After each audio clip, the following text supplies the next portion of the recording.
ઓમ શ્રી ગણેશાય નમઃ. જય શ્રી કૃષ્ણ મિત્રો. વક્રતુંડ મહાકાય સૂર્યકોટિ સમપ્રભમ નિર્વિઘ્નમ કુરુ મે દેવમ સર્વકાર્યેષુ સર્વદા. જય શ્રી ગણેશ. મિત્રો, આજે આપણે ગણેશ પુરાણ સાંભળીશું. ગણેશ પુરાણમાં વર્ણિત ભગવાન ગણેશની કથા, મહિમા સર્વ કંઈ આપણે આ વિડીયોમાં સાંભળીશું. ગણેશજીની કથાઓ, વાર્તાઓ મંગળવાર છે, બુધવાર છે, ગણેશ ચોથ છે, આ દિવસે સાંભળવાનો ખૂબ જ મહિમા છે. તો મિત્રો, તમને વિનંતી છે, પૂરા અંત સુધી આ વિડીયોને સાંભળજો અને વિડીયો સારો લાગે તો લાઈક કરજો, શેર કરજો અને આ ચેનલને સબસ્ક્રાઈબ જરૂર કરી દેજો અને આ ભક્તિની યાત્રામાં અમારા સાથે જોડાજો. કમેન્ટ બોક્સમાં ભગવાનનું નામ એકવાર ભક્તિથી, શ્રદ્ધાથી જરૂર લખજો. જય શ્રી ગણેશ. આપણે આજે ગણેશ પુરાણની કથા, અત્યંત દુર્લભ, પવિત્ર, દુઃખનાશક, પાપનાશક શ્રી ગણેશ કથા સાંભળીશું. તો મિત્રો, શ્રી ગણેશજીના આશીર્વાદ મેળવવા માટે આ વિડીયોને પૂરા અંત સુધી સાંભળજો. જ્યારે સૃષ્ટિના આદિકાળમાં પરમ બ્રહ્માજીએ તેમની અનંત શક્તિઓનો વિસ્તાર કર્યો, ત્યારે દેવોમાં એક અદ્વિતીય દેવનું પ્રાગટ્ય થયું. એક એવા દેવ જે દરેક શુભ કાર્યની પ્રથમ સીડી બન્યા, જેના વિના કોઈ આરાધના પૂરી ન થાય. એ જ છે વિઘ્નહર્તા, મંગળ કરતા, જગતના પ્રથમ પૂજનીય શ્રી ગણેશ. ચારેય વેદ અને 18 મહાપુરાણની વિરાટ ધારામાં ગણેશ પુરાણનું સ્થાન સૌથી નિરાળું છે. આ પુરાણ માત્ર ગણપતિજીના મહિમાનું વર્ણન નથી, પરંતુ બ્રહ્માંડના ઊંડી પરોતોમાં છુપાયેલા એ રહસ્યોને ઉજાગર કરે છે, જે સાધારણ મનુષ્યની કલ્પના કરતા પણ ઉપર છે. અહીંથી જ આ જણાય છે કે તેમને કેમ વિઘ્નહર્તા, વિઘ્નનાયક કહેવામાં આવ્યા છે, કેવી રીતે એ બન્યા એકદંત, અને કેમ ગણેશ વિસર્જન માત્ર એક અનુષ્ઠાન નથી, પરંતુ આત્માના શુદ્ધિકરણનું આધ્યાત્મિક પ્રક્રિયા છે. આ ગ્રંથ તેમના જન્મથી લઈને તેમની અદ્ભુત લીલાનો અમૃત સાગર છે, જ્યાં દરેક કથા ભક્તિનો દીવો પ્રજ્વલિત કરે છે અને દરેક શબ્દ જ્ઞાનની ગંગા પ્રવાહિત કરે છે. કહેવાય છે કે ગણેશ પુરાણ સાંભળવા માત્રથી જીવનમાંથી દુઃખ, દરિદ્રતા દૂર થઈ જાય છે, ઘરમાં સુખ શાંતિનો વાસ થાય છે અને બુદ્ધિ સાથે સાથે ધન સમૃદ્ધિની પણ વૃદ્ધિ થાય છે. તો જોડાયેલા રહેજો આ પાવન કથા સાથે અંત સુધી. મિત્રો, ચેનલને જો તમે હજી સબસ્ક્રાઇબ નથી કરી તો કૃપા કરીને ચેનલ સબસ્ક્રાઇબ કરી કમેન્ટ બોક્સમાં જય શ્રી ગણેશ જરૂર લખો. શ્રી ગણેશ પ્રથમ પૂજનીય તો છે જ, પણ સાથે વિઘ્નેશ્વર પણ કહેવાય છે, કેમ કે શ્રી ગણેશ એમના ભક્તોના બધા જ કષ્ટ દૂર કરી દે છે. ગણેશ પુરાણના શ્રી ગણેશથી જોડાયેલ બધી જ વાત બતાવે છે કે ગણેશ પુરાણની ઉત્પત્તિ વિશે જાણતા પહેલા મહર્ષિ ભૃગુ દ્વારા રાજા સોમકાંતને ગણેશ પુરાણ સંભળાવ્યા વિશે જાણી લેવું જોઈએ. એક કથા છે ખૂબ રોચક. રાજા સોમકાંત સૌરાષ્ટ્રની રાજધાની દેવનગરના રાજા હતા. એ રાજા વેદો, શાસ્ત્ર વિદ્યા, શસ્ત્ર વિદ્યા વગેરે જ્ઞાનથી સંપન્ન હતા. તેણે તેના પરાક્રમના બળ પર અનેક દેશો પર વિજય મેળવી હતી. તેણે તેની પ્રજાનું પાલન પુત્રની જેમ કર્યું હતું. તેની પત્ની સુધર્મા પતિવ્રત ધર્મનું પાલન કરવા વાળી હતી અને સુંદર ગુણવાન પણ હતી. રાજા પણ પતિવ્રત ધર્મનું પાલન કરવા વાળો હતો. અતિ ઉત્તમ પુરુષ હતા. જેટલા ઉત્તમ રાજા હતા એટલો જ ઉત્તમ તેનો પુત્ર હતો, જે બધી જ રીતની વિદ્યાઓમાં નિપુણ હતો અને પ્રજાનું પાલન કરનારો હતો, પ્રજાનું ભલું વિચારનારો હતો. રાજાનું જીવન પૂરી રીતે સુખી અને સન્માનીય હતું, પરંતુ યુવા અવસ્થાના અંતમાં રાજાને કોઢ નીકળ્યો. ઘણા ઉપચાર કરવા છતાંય કોઈ ફાયદો ન થયો, તો રાજા નિરાશ થઈ ગયા, એટલે રાજપાટ છોડીને વનમાં જવાનું નક્કી કરી લીધું. પોતાના મંત્રીઓને રાજ્ય ચલાવવાનું કહીને શુભ મુહૂર્ત જોઈને પુત્રનો રાજ્ય અભિષેક કર્યો અને પછી વન જવા માટે નીકળી ગયા. સોમકાંતની પાછળ તેનો પુત્ર, બધા જ મંત્રીઓ અને પ્રજાજનો પણ ચાલી નીકળી, જેને રાજાએ રાજ્યની સીમા પર પહોંચીને સમજાવીને પાછા મોકલી દીધા. પછી પુત્રના કહેવા પર રાજાએ 2 સેવકો તેની સાથે લીધા. વનમાં પહોંચીને રાજા, તેની પત્ની અને સેવક એક સાફ જગ્યાએ જઈને આરામ કરવા માટે પહોંચ્યા. ત્યાં તેમને મહર્ષિ ભૃગુના પુત્ર ચ્યવન ઋષિ મળ્યા. ચ્યવન ઋષિના પરિચય પછી ચ્યવન ઋષિએ રાજાના કોઢની વાત મહર્ષિ ભૃગુને જઈને કહી. મહર્ષિના કહેવા પર ચ્યવન ઋષિ રાજા અને તેની પત્ની અને સેવકોને આશ્રમમાં લઈ ગયા. ત્યાં તેમણે સ્નાન વગેરે કરી ભોજન કર્યું, રાત્રે વિશ્રામ કર્યો. બીજા દિવસે સવારે ઉઠીને નિત્ય કર્મથી નિવૃત્ત થઈને રાજા મહર્ષિ ભૃગુની સામે હાજર થયા. મહર્ષિ ભૃગુએ રાજાને તેના રોગનું કારણ પૂર્વજન્મના પાપ બતાવ્યા. જ્યારે રાજાએ પૂર્વજન્મના પાપ વિશે જાણવાની ઈચ્છા જતાવી, તેમણે પૂર્વજન્મમાં કરેલી નિર્દોષોની હત્યાઓ, લૂંટફાટ વગેરે વિશે મહર્ષિ ભૃગુએ બતાવ્યું. મહર્ષિએ તેમને એ પણ બતાવ્યું કે કેવી રીતે જીવનમાં અંતિમ સમયમાં રાજા સોમકાંતને ભગવાન શ્રી ગણેશના ખંડેર થયેલા મંદિરનું કામકાજ સારી રીતે કરાવ્યું હતું, જેના કારણે રાજાને પુણ્યની પ્રાપ્તિ થઈ. પૂર્વજન્મમાં મૃત્યુ બાદ રાજાને યમદૂતોએ યમરાજા સામે હાજર કર્યા. ત્યારે યમરાજાએ રાજાને પૂછ્યું કે તમે પહેલા પાપ ભોગવશો કે પુણ્ય ભોગવશો? આ બેમાંથી સૌથી પહેલા તમે શું ભોગવશો? યમરાજાએ રાજાને પૂછ્યું. રાજાએ પુણ્ય ભોગવવાની વાત કહી. આ જ કારણે આ જન્મમાં અત્યાર સુધી રાજા બનીને એ જ પુણ્યને સોમકાંત રાજા ભોગવી રહ્યા હતા. પરંતુ હવે પુણ્યનો સમય ખતમ થઈ ગયો હતો અને પાપ ભોગવવાનો સમય શરૂ થઈ ગયો હતો. માટે રાજા સોમકાંત કોઢના રોગથી પીડિત થઈ ગયા. કારણ કે પુણ્ય ખતમ થયું, પાપ શરૂ થયું. રાજા સોમકાંતના રોગથી મુક્ત થવા માટેનો ઉપાય પૂછીને મહર્ષિએ તેમને એટલે કે રાજાને ગણેશ પુરાણ સાંભળવા માટે કહ્યું. પરંતુ રાજાએ તો ગણેશ પુરાણ વિશે કંઈ સાંભળ્યું જ ન હતું. માટે રાજાએ મહર્ષિ ભૃગુને નિવેદન કર્યું, મહર્ષિથી વધારે જ્ઞાની અને ઉત્તમ કોણ હોઈ શકે? બીજું કોઈ વ્યક્તિ નથી જે ગણેશ પુરાણ સંભળાવી શકે. માટે મહર્ષિ ભૃગુને કહ્યું કે તમે જ મને ગણેશ પુરાણ સંભળાવો. માટે સ્વયં મહર્ષિએ રાજાને ગણેશ પુરાણ સંભળાવવાનું કહ્યું. માટે મહર્ષિએ રાજાને ગણેશ પુરાણ સંભળાવવા માટે એ રાજી થઈ ગયા. મહર્ષિએ રાજાની વાત માની લીધી. પછી મહર્ષિએ રાજા પર અભિમંત્રિત જળ છાંટ્યું, જેનાથી રાજાને એક છીંક આવી. જેવી છીંક આવી એવું જ રાજાના નાકમાંથી એક કાળો એવો અજીબ પુરુષ બહાર નીકળ્યો, જે મોટો થતો ગયો. ધીરે ધીરે મોટો થતો ગયો અને બધા જ ડરી ગયા. આ પુરુષ પાપ હતો. મહર્ષિ દ્વારા રાજા પર જળ નાખવાના કારણે રાજાના શરીરમાંથી પાપ બહાર આવી ગયું. મહર્ષિના કહેવા પર પાપ એની ભૂખ શાંત કરવા માટે નજીક એક સ્થિત આંબાનું વૃક્ષ હતું, એની પાસે ગયો અને ત્યાં જેવી એ કેરી ખાવા માટે ગયો, એ આંબાને અડ્યો તો આખું એ ઝાડ બળીને ભસ્મ થઈ ગયું. આ ઘટના બાદ પાપ ત્યાંથી ગાયબ થઈ ગયું. રાજાને એના રોગમાં આરામ મળી ગયો હતો. મહર્ષિએ રાજાને આંબાનું ઝાડ જ્યાં સુધી પહેલા હતું એવું થઈ જાય ત્યાં સુધી ગણેશ પુરાણ સાંભળવાની વાત કહી. રાજાના મનમાં પ્રશ્ન ઉઠ્યો કે આખીર અંતે આ ગણેશ પુરાણની રચના કોણે કરી?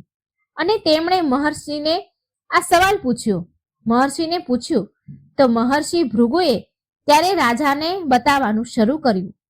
મહર્ષિ વેદવ્યાસજીએ જ્યારે વેદોમાં લખેલી બધી વાતોને 4 અલગ અલગ વેદોમાં આ સાર્સ ભાષામાં બદલી નાખ્યા.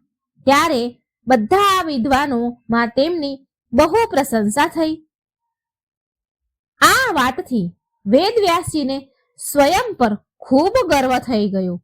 એ ગર્વથી એ બધા પુરાણોની રચના કરવા માંગતા હતા. માટે તેમણે પુરાણોની રચના કરવાનું શરૂ કર્યું. પરંતુ તેમના અભિમાનના કારણે તેમણે ભગવાન શ્રી ગણેશની આરાધના વિના જ પુરાણોની રચના કરવાનું શરૂ કરી દીધું. અને ગણેશજીની આરાધના તો દરેક શુભ કાર્ય પહેલા કરવી અનિવાર્ય છે, કેમ કે એ તો પ્રથમ પૂજનીય દેવ છે. વેદ વ્યાસથી થયેલ આ ભૂલનો દંડ તો તેમને મળવાનો જ હતો. પુરાણોની રચના કરતા સમયે વેદ વ્યાસજી બહુ મહત્વપૂર્ણ વાતોના વિષય ભૂલવા લાગ્યા અને આમ પુરાણોની રચનામાં વિઘ્ન ઉત્પન્ન થવા લાગ્યા.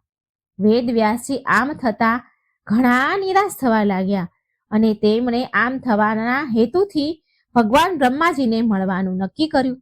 વેદ વ્યાસજી બ્રહ્માજી પાસે ગયા તો તેમણે બધી જ વાત બ્રહ્માજીને કહી. એટલે બ્રહ્માજીએ વેદ વ્યાસજીને બતાવ્યું કે ભગવાન શ્રી ગણેશ કોઈને અભિમાની રહેવા દેતા નથી. એ તો સર્વજ્ઞ છે. વેદ વ્યાસજીને એની ભૂલનો આભાસ થઈ ગયો હતો અને એનો પછતાવો કરવાનો ઉપાય જાણવા માટે ઈચ્છુક હતા. ત્યારે બ્રહ્માજીએ વેદ વ્યાસને ગણેશજીની પૂજા કરવા માટે કહ્યું અને તેમણે પૂર્ણ પૂજા વિધિ વિશે જણાવ્યું. પૂજાની વિધિ જણાવ્યા બાદ વેદ વ્યાસજી ગણેશજી વિશે વધારે જાણવા માટે ઉત્સુક થયા. ત્યારે ભગવાન બ્રહ્માજીએ ભગવાન ગણેશની મહિમા વિશે ઘણી કથાઓ કહી. એ બધી ગણપતિ મહિમાને સાંભળીને જાણીને મહર્ષિ વેદ વ્યાસે ગણેશ પુરાણની રચના કરી હતી. મિત્રો, ગણેશ પુરાણને અંત સુધી જરૂર સાંભળજો, જેથી ગણેશજીની કૃપા તમારા પર વરસે. જો હજી સુધી વિડીયોને લાઈક નથી કર્યો, ચેનલને સબસ્ક્રાઇબ નથી કરી તો કરી દેજો. ગણેશ પુરાણ ઘરમાં રાખવું ખૂબ જ લાભકારી છે. કોઈ પણ શુભ કાર્ય શરૂ કરતા પહેલા શ્રી ગણેશની આરાધના કરવામાં આવે છે. આ ગણેશ પુરાણ અતિ પૂજનીય છે. આના વાંચવાથી સાંભળવાથી બધા જ કાર્ય સફળ થાય છે. આ ખંડમાં એવી કથાઓ સૂતજીએ સંભળાવી છે જેનાથી બધી જગ્યાએ મંગળ જ થશે. સૂતજીએ સૌથી પહેલી કથા દ્વારા બતાવ્યું છે કે કયા પ્રકારે પ્રજાની સૃષ્ટિ થઈ અને સર્વશ્રેષ્ઠ ભગવાન ગણેશનો આવિર્ભાવ કેવી રીતે થયો. સૂતજીએ ગણપતિજીના અનેક નામના વર્ણન કર્યા છે. તેમની સરળ તથા ગૃઢ કથાઓ સાંભળવી જોઈએ અને ગણેશ વિસર્જનની પાવન પરંપરાનો ઉલ્લેખ કર્યો છે. ગણેશ પુરાણમાં ક્યાંક વિસર્જનના રહસ્ય પ્રગટ થાય છે તો ક્યાંક એકદંત નામની કથા ઉત્પત્તિનું વર્ણન. મહાભારતની રચનાના સમયે જ્યારે લખવાની જરૂર પડી તો ગણેશજીએ પોતાનો દાંત તોડીને કલમ બનાવી લીધી હતી. તેમનો એ અનુપમ ત્યાગ અને સમર્પણ અદ્વિતીય છે. માટે અંત સુધી આ કથા તમે પૂરી રીતે સાંભળજો. મંત્રમુગ્ધ કરવાની છે તમને આ કથા, તો સાંભળતા રહો. વિભિન્ન પુરાણોમાં શ્રી ગણેશના અવતારોનું વર્ણન કરવામાં આવ્યું છે. અમુક પુરાણમાં શ્રી ગણેશને શિવ અને પાર્વતીના પુત્ર, તો ક્યાંક કુબેરનું સ્વરૂપ, તો ક્યાંક સ્વયં શિવનો અવતાર બતાવવામાં આવ્યો છે. મત્સ્ય પુરાણમાં શ્રી ગણેશજીને ગાંગેય કહેવાય છે, કેમ કે એમનો સંબંધ ગંગાથી જોડવામાં આવ્યો છે. બ્રહ્મ વૈવર્ત પુરાણમાં તેમને શ્રી કૃષ્ણનો અવતાર માનવામાં આવ્યો છે. લિંગ પુરાણમાં તો એ પણ વર્ણન છે કે દેવતાઓની પ્રાર્થના પર ભગવાન શિવે સ્વયં ગણેશ રૂપ ધારણ કર્યું, જેથી એ બધા વિઘ્નોનો નાશ કરી શકે. આ જ કારણથી ગણપતિજીને વિઘ્ન નાશક, સંકટ મોચન અને પ્રથમ પૂજનીય દેવ કહેવાય છે. ભગવાન ગણેશના સહસ્ત્ર નામ છે. એકદંત, લંબોદર, ગજાનન, વિનાયક, ગણપતિ આદિ 108 નામ છે. સગુણ ઉપાસનામાં જે પ્રકારે નિરાકાર બ્રહ્મ અનેક રૂપમાં અવતરિત થયા છે આવી જ રીતે એમનું એક રૂપ ગજાનંદ પણ છે. ગણપતિજી ગણેશ રૂપમાં પાર્વતી અને શિવપુત્ર છે. સમસ્ત દેવો દ્વારા એમને અગ્રણ્ય પદ પણ પ્રતિષ્ઠિત કરવામાં આવ્યા છે. વેદો, પુરાણોને ઉપનિષદોમાં અને સમસ્ત ગ્રંથોમાં ગણેશ મહિમા વર્ણન કરવામાં આવી છે. આપણા સનાતન હિન્દુ ધર્મના સમસ્ત કાર્યના આરંભમાં શ્રી ગણેશનું સ્મરણ, નમન, સ્તવન અને પૂજન આદિનું વિધાન છે. માટે કોઈ પણ કાર્યનો શુભ આરંભ શ્રી ગણેશના નામથી કરવામાં આવે છે. ગણપતિ અર્થ શિષ્યના અનુસાર તો ગણેશજીને સર્વ દેવમય વર્ણિત કરતા કહેવામાં આવ્યું છે કે બ્રહ્મા, વિષ્ણુ, શિવ, ઇન્દ્ર, અગ્નિ, વાયુ, સૂર્ય, ચંદ્ર છે. તેમજ સ્વયં બ્રહ્મ, ભુવસ્વ અને પ્રણવ છે. વાસ્તવમાં શ્રી ગણેશ બ્રહ્મા, વિષ્ણુ, શિવ વગેરે દેવોમાં કોઈ ભેદ નથી. સૃષ્ટિના આરંભમાં આસુરી શક્તિઓ દ્વારા જે વિઘ્ન, બાધાઓ ઉત્પન્ન કરવામાં આવે છે તેના નિવારણ માટે સ્વયં ગણપતિ રૂપ બનાવીને બ્રહ્માજીના સૃષ્ટિના કાર્યમાં સહાયક હોય છે. ઋગ્વેદ, યજુર્વેદમાં જે ગણાત્યા વગેરે મંત્રોમાં ગણપતિ કાસુનો સ્પષ્ટ ઉલ્લેખ છે. બીજી બાજુ બ્રહ્મા, વિષ્ણુ આદિ ગણોના અધિપતિ ગણનાયક જ પરમાત્મા કહેવામાં આવ્યા છે. ચાલો હવે આપણે એ જાણીએ કે ભગવાન ગણેશ કેવી રીતે બન્યા પ્રથમ પૂજનીય. આની પાછળની બે કથાઓ જોડાયેલી છે. પહેલી કથામાં બતાવવામાં આવ્યું છે કે એમને એ વરદાન એમના માતા પિતા ભગવાન શિવ અને પાર્વતીથી પ્રાપ્ત થયું. ગણપતિજીએ તેમના માતૃ પિતૃ ભક્તિ અને સેવા એમને જ પોતાનું સર્વસ્વ માનીને પરિક્રમાની ભક્તિ અને સેવા જોઈને ગણપતિને પ્રથમ પૂજનીય થવાનું વરદાન દીધું. બ્રહ્માજી જ્યારે દેવતાઓમાં કોણ પ્રથમ પૂજનીય બનશે આનો નિર્ણય કરવા જાય છે ત્યારે એ નિર્ણય કરવામાં આવ્યો કે જે પૃથ્વીની પરિક્રમા સૌથી પહેલા કરશે એ જ સૌથી પહેલા પૂજનીય માનવામાં આવશે. ગણેશજીનું સૌથી નાનો મૃષક ઉંદરનું એનું વાહન છે. એ કેવી રીતે સૌથી આગળ દોડે? પણ એ હતા બુદ્ધિના મહાન દેવતા. તેમણે યુક્તિ નીકાળી અને પોતાના માતા પિતા ભગવાન શંકર અને માતા પાર્વતીની પરિક્રમા કરવા લાગ્યા. એમના માટે એમના માતા પિતા જ બધું હતા. તેમણે તેના માતા પિતાની સાત પરિક્રમા કરી લીધી. શિવજીનું હૃદય આ જોઈને ગદગદ થઈ ગયું અને આકાશમાંથી ફૂલોની વર્ષા થવા લાગી. ભગવાન ગણેશ બીજા દેવતાઓથી પહેલા પહોંચ્યા. શ્રી ગણેશની બુદ્ધિ કૌશલ્ય જોઈને ભગવાન બ્રહ્માજીએ પ્રથમ પૂજ્ય બનાવ્યા ગણેશજીને. શિવ પુરાણમાં કહેવામાં આવ્યું છે કે જે પુત્ર તેમના માતા પિતાની પૂજા કરી એમની પરિક્રમા કરે છે તેને પૃથ્વીની પરિક્રમા સમાન ફળ પ્રાપ્ત થાય છે. જે માતા પિતાને ઘરે છોડીને તીર્થયાત્રા પર જાય છે એ એવું ગંભીર પાપ કરે છે જેને માતા પિતાના વધ સમાન માનવામાં આવ્યું છે. કેમ કે પુત્ર માટે માતા પિતાના ચરણ જ મહાન તીર્થ છે. અન્ય તીર્થ તો દૂર જઈને મળે છે. ધર્મ સાધન રૂપ આ તીર્થ તો સદાય પાસે જ સુલભ છે. પુત્ર માટે માતા પિતા અને સ્ત્રી માટે તેનો પતિ જ ઘરમાં વિદ્યમાન છે. બીજી કથા છે. એકવાર કૈલાસ પર્વત પર માતા પાર્વતી એમના મહેલમાં સ્નાન કરવાની તૈયારી કરી રહ્યા હતા.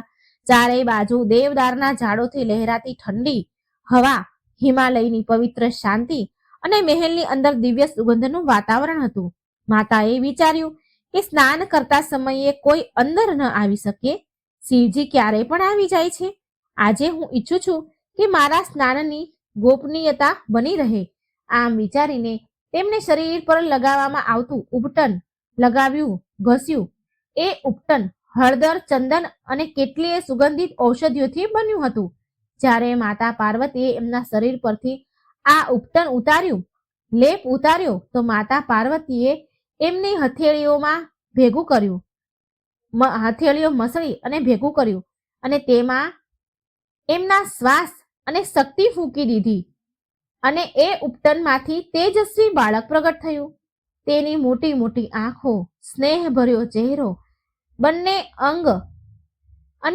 અંગ પરથી પ્રગટતી દિવ્ય આભા નીકળી રહી હતી. માતા પાર્વતીએ પ્રસન્ન થઈને કહ્યું, વત્સ, તું મારો પુત્ર છે. આજથી તું મારો દ્વારપાળ હશે. જ્યાં સુધી હું સ્નાન કરું ત્યાં સુધી કોઈ અંદર ન આવે, ભલે એ કોઈ કેમ ન હોય. બાળકે વિનમ્ર થઈને માતાના ચરણ સ્પર્શ કર્યા અને એના કર્તવ્ય પર અડગ થઈ ગયા. આ બાજુ ભગવાન શિવ મહેલમાં અચાનક જ પાછા આવ્યા. જેવા એ દ્વાર પર પહોંચ્યા તેમણે જોયું કે એક અપરિચિત બાળક માર્ગ રોકીને ઊભો છે. શિવજીએ હસતા હસતા કહ્યું કે બેટા, હટી જા, હું મારા મહેલમાં જઈ રહ્યો છું. પણ એ બાળકે દ્રઢતાથી કહ્યું કે આ માતાનો આદેશ છે કે જ્યાં સુધી માતા સ્નાન કરી રહ્યા છે ત્યાં સુધી કોઈ અંદર નહીં જઈ શકે. શિવજી પહેલા તો હસ્યા, પણ પછી ગંભીર થઈ ગયા. તેમણે વિચાર્યું કે આ કોણ બાળક છે જેણે મારો માર્ગ રોક્યો? આ તો મારું અપમાન છે. તેમણે ફરી કહ્યું કે હું આ ઘરનો સ્વામી છું, મને કોણ રોકી શકે છે? બાળક બોલ્યો, સ્વામી, તમે કોઈ પણ હોય, પણ માતાનો આદેશ છે. માતાનો આદેશ સૌથી ઉપર છે. જ્યાં સુધી માતા સ્વયં ન કહે ત્યાં સુધી હું દ્વાર નહીં ખોલું. શિવજીનું ત્રીજું નેત્ર ક્રોધથી લાલ થઈ ગયું. તેમણે તેના ગણોને આદેશ આપ્યો. ગણોએ કોશિશ કરી, પણ આશ્ચર્ય, એ નાનું એવું બાળક અસાધારણ શક્તિથી યુક્ત હતું. તેણે એકલાએ બધા ગણોને પરાજિત કરી દીધા. હવે તો શિવજીનો ક્રોધ વધારે વધી ગયો. તેમણે ત્રિશૂળ ઉઠાવ્યું અને પ્રચંડ સ્વરમાં ગરજ્યા. જોત જોતામાં એક જ વારમાં બાળકનું માથું તેના ધડથી અલગ કરી દીધું. બાળક ત્યાં જ જમીન પર બેભાન થઈને મૂર્છિત થઈને પડી ગયો. જ્યારે માતા પાર્વતી બહાર આવ્યા અને તેના પ્રિય પુત્રને નિર્જીવ શરીર જોયું જમીન પર પડેલું, તો તેમનું હૃદય ફાટી પડ્યું. તેમને હૃદયમાંથી ચીસ પડી. માતા વિલાપ કરવા લાગ્યા, હે મહાદેવ, તમે આ શું કર્યું?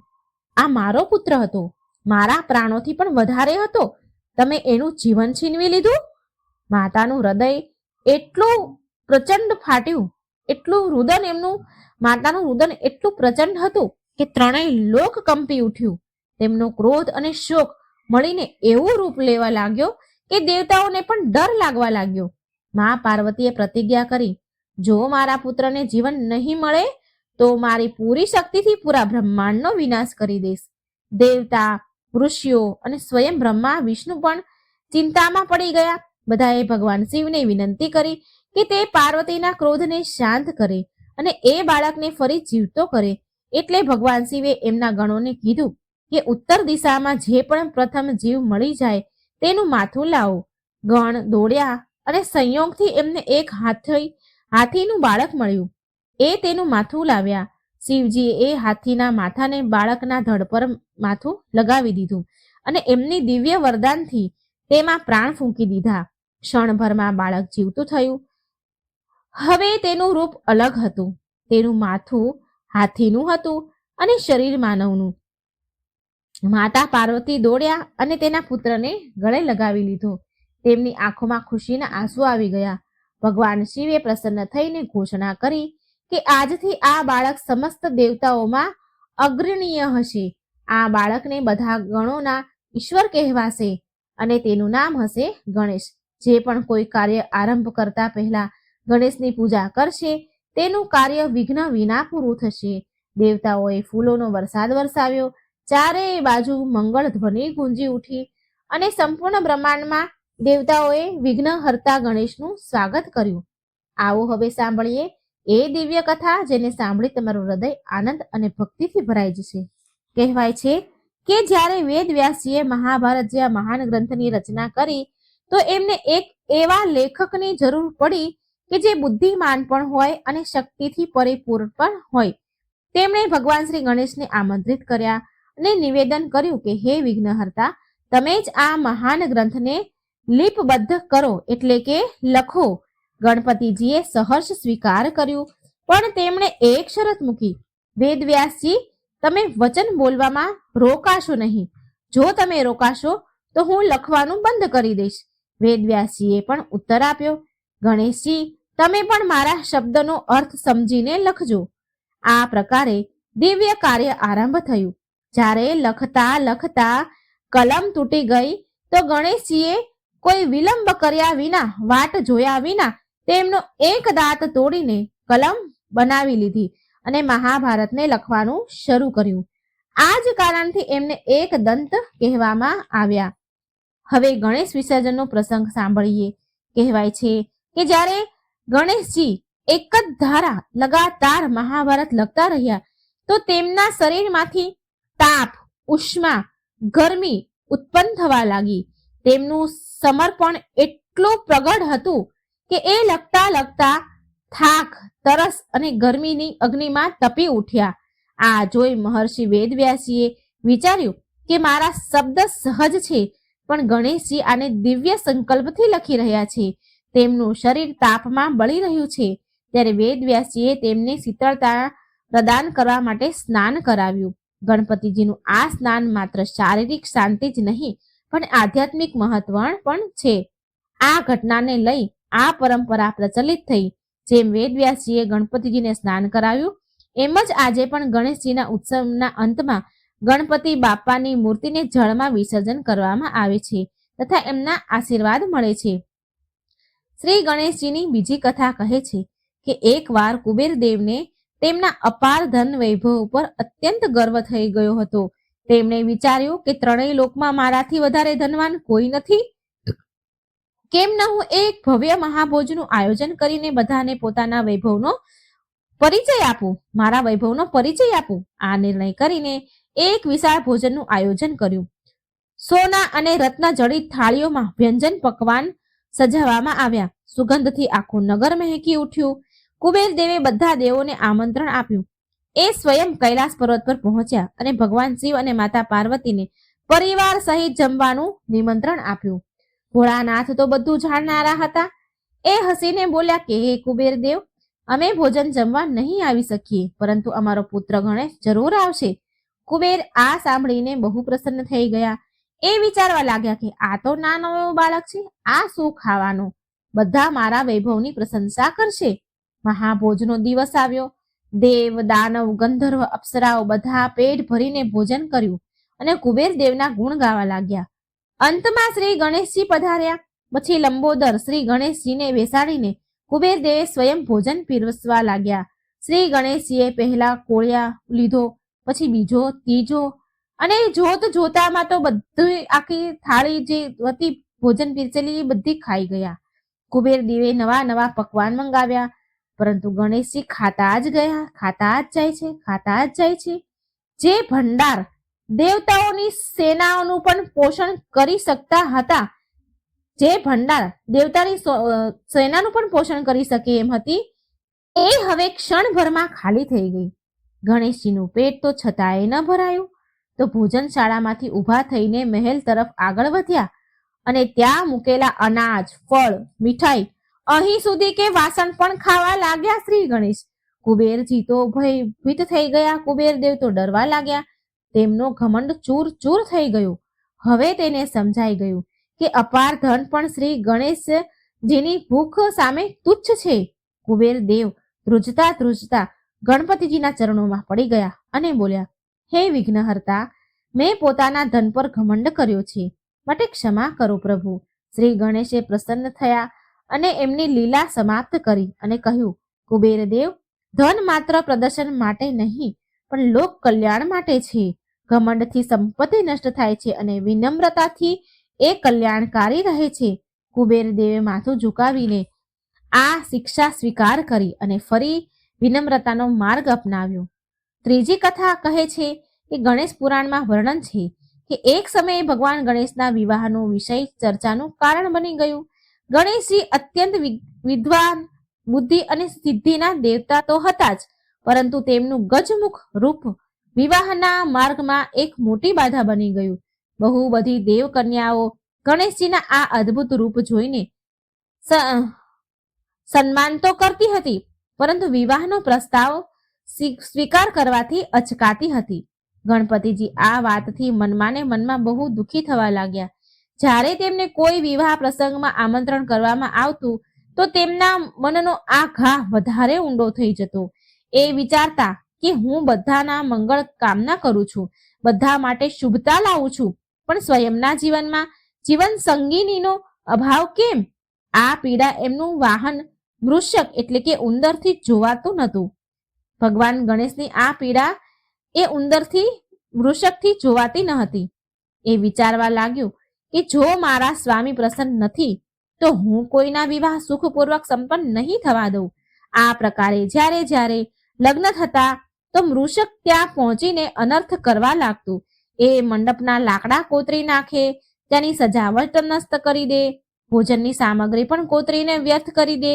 ધીરે ધીરે પૂરા લોકમાં ચર્ચા થવા લાગી કે જ્યાં ગણેશ અને તેનું મૃષકને આમંત્રિત કરવામાં આવશે ત્યાં વિવાહનું કાર્ય સરળતાથી પૂરું નહીં થાય. ગણેશજીએ તેમના મનનું દુઃખ માતા પાર્વતી અને ભગવાન શિવ સામે પ્રગટ કર્યું. શિવજીએ એમના પુત્રની વ્યથા સાંભળી તો સમાધાન માટે સૃષ્ટિ કરતા બ્રહ્માજી પાસે મોકલ્યા. ગણેશજી બ્રહ્માજીની સામે પહોંચ્યા અને કહ્યું કે હે પિતામહ, મારા વિવાહ નથી થઈ રહ્યા. મારો મૃષક પણ અધીર થઈને બધાના વિવાહ બગાડે છે. કૃપા કરી એનો કોઈ ઉપાય કહો. બ્રહ્માજી હસ્યા. તેમણે શ્રી ગણેશ તો સિદ્ધિ અને બુદ્ધિના અધિપતિ તો છે, છતાં વિવાહના માર્ગમાં અવરોધ છે. ત્યારે બ્રહ્માજીએ વિચાર્યું, તેમની દિવ્ય શક્તિથી બે દેવકન્યાને દેવંગાનાને પ્રગટ કરી. સિદ્ધિ અને બુદ્ધિ આ બંને કન્યાઓ ગુણમાં સુંદરતા અને પતિવ્રત ધર્મથી સંપન્ન હતી. બ્રહ્માજીએ કહ્યું ગણેશજીને, આ બંને કન્યાઓ તમારા માટે ઉત્તમ જીવન સંગીની છે. જો તમે આની સાથે વિવાહ કરશો તો તમારું જીવન તો પૂરી રીતે પૂર્ણ હશે, પરંતુ સૃષ્ટિ પણ એના ગુણોથી લાભવંતી બનશે, શુભ બનશે. ગણેશજીએ બ્રહ્માજીનો આદેશ સ્વીકાર કર્યો અને સિદ્ધિ તથા બુદ્ધિ સાથે તેમના વિવાહ થયા. વિવાહનું આ શુભ કાર્ય હર્ષ અને ઉલ્લાસની સાથે સંપન્ન થયું. દેવતાઓએ આનંદપૂર્વક આશીર્વાદ આપ્યા. કહેવાય છે કે આ જ વિવાહથી ગણેશજીને 2 પુત્ર થયા, શુભ અને લાભ. આ જ કારણ છે કે આજે પણ જ્યારે ગણેશજીની આરાધના થાય તો એમની સાથે સિદ્ધિ, બુદ્ધિ, શુભ અને લાભનું સ્મરણ જરૂર કરવામાં આવે છે. આ પ્રકારે જ્યાં ગણેશજીનું વાહન ઉંદર વિવાહોમાં બાધા નાખતું હતું, ત્યાં હવે ગણપતિજીના લગ્નનો આ પ્રસંગ બધા માટે પ્રેરણાદાયક બની ગયો. આ કથા આપણને બતાવે છે કે શ્રી ગણેશ માત્ર વિઘ્નહર્તા જ નહીં પણ વિવાહ અને ગૃહસ્થ જીવનના પણ મંગળ કરતા છે. ચોથી કથા આપણને જણાવે છે દિવાળીના પાવન પર્વની. ચોથી કથા દિવાળીના પાવન પર્વ પર માતા લક્ષ્મી અને ભગવાન ગણેશની સંયુક્ત પૂજાનું વિશેષ મહત્વ છે. લક્ષ્મીજીને ધન સમૃદ્ધિની દેવી માનવામાં આવે છે અને શ્રી ગણેશને બુદ્ધિ તથા વિવેકના દેવતા માનવામાં આવે છે.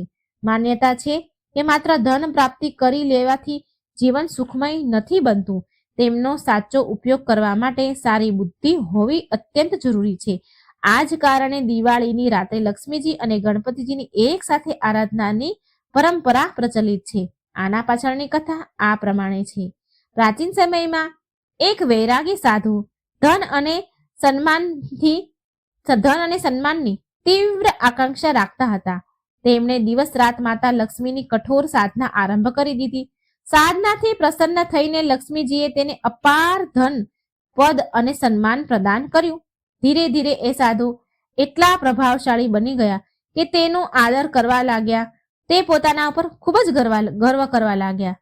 પરંતુ ધન અને સન્માન મળવા બાદ તેમની અંદર ઘમંડ ભરાઈ ગયો. એક દિવસ તેને રાજાના દરબારમાં જઈને બધા સામે રાજાનો મુંગટ તેમના માથા પરથી નીચે પાડી દીધો.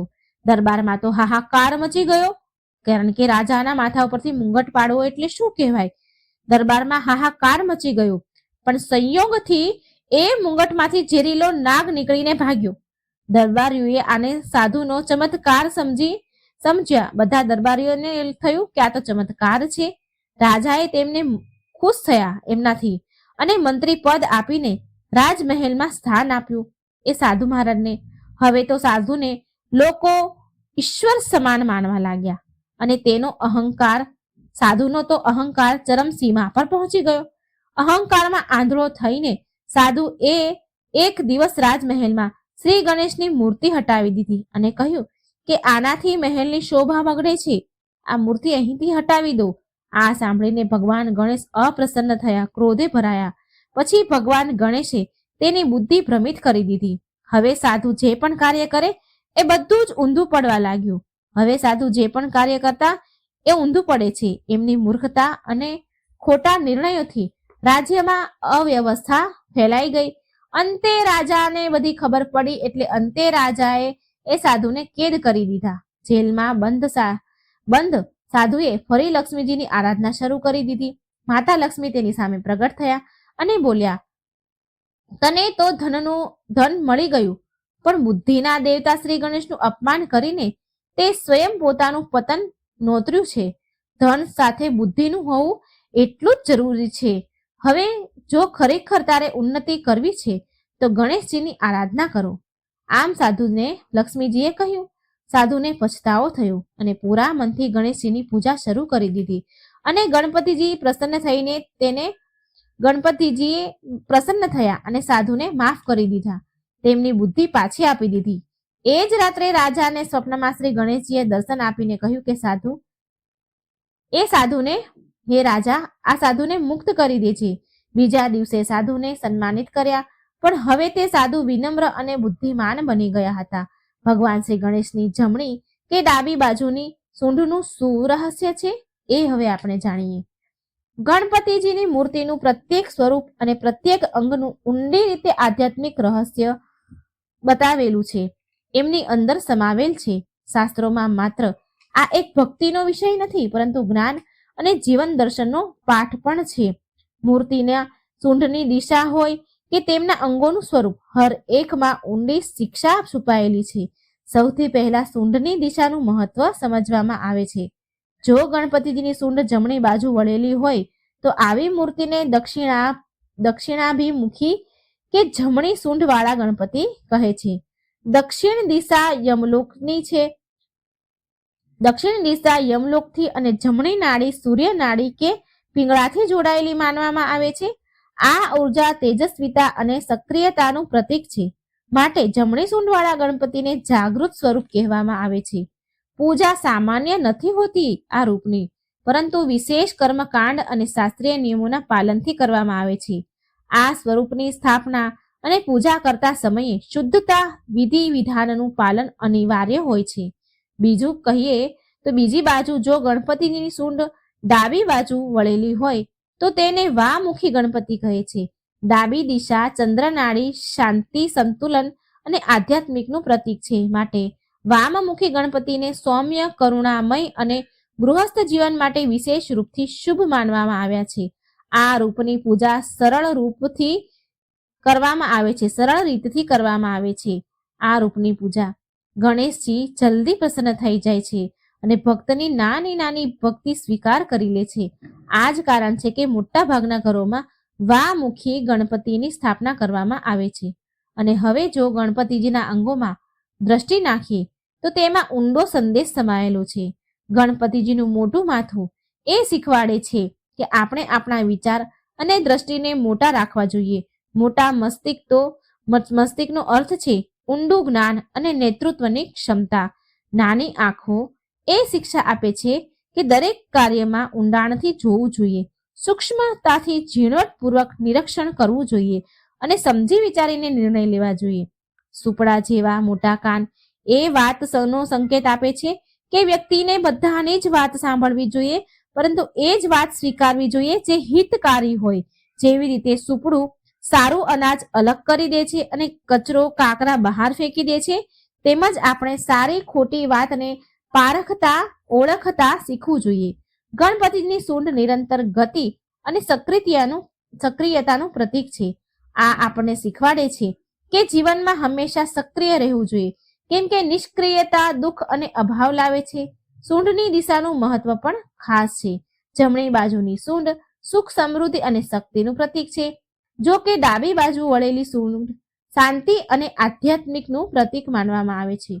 મોટું ઉદર એટલે કે પેટ, લંબોદર રૂપ આપણને એ શિક્ષા આપે છે કે જીવનમાં જે પણ બાધા આવે તેને ધીરજપૂર્વક પચાવવું જોઈએ. સારું ખોટું બધું સહન કરીને સંતુલિત નિર્ણય લેવો એ સફળતા અને ખુશાલીનું રહસ્ય છે. એક દંત સ્વરૂપ પણ પ્રેરણાદાયક છે.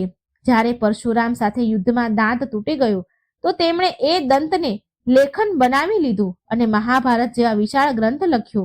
આનાથી એ શિક્ષા મળે છે કે પરિસ્થિતિ ચાહે ગમે તેવી કેમ ન હોય તેનો સદ ઉપયોગ કરવો જોઈએ. ગણેશ પુરાણમાં કહેવાયું છે કે ભગવાન ગણેશનો જન્મ ભાદરવા માસની શુક્લ પક્ષની ચતુર્થીએ થયો હતો અને ત્યારથી આ દિવસને ગણેશ ચતુર્થીના રૂપમાં મનાવવામાં આવે છે. ગણપતિજીને વેદોમાં બ્રહ્મા, વિષ્ણુ, શિવ સમાન આદિદેવ કહેવામાં આવ્યા છે અને આ જ કારણ છે કે ત્રિદેવ પણ તેમની પૂજા કરે છે. પ્રથમ પૂજ્ય વિઘ્નહર્તા અને મંગળ મૂર્તિ ગણપતિ વાસ્તવમાં જ્ઞાન, વિવેક અને જીવન દર્શનના જીવંત પાઠશાળા છે.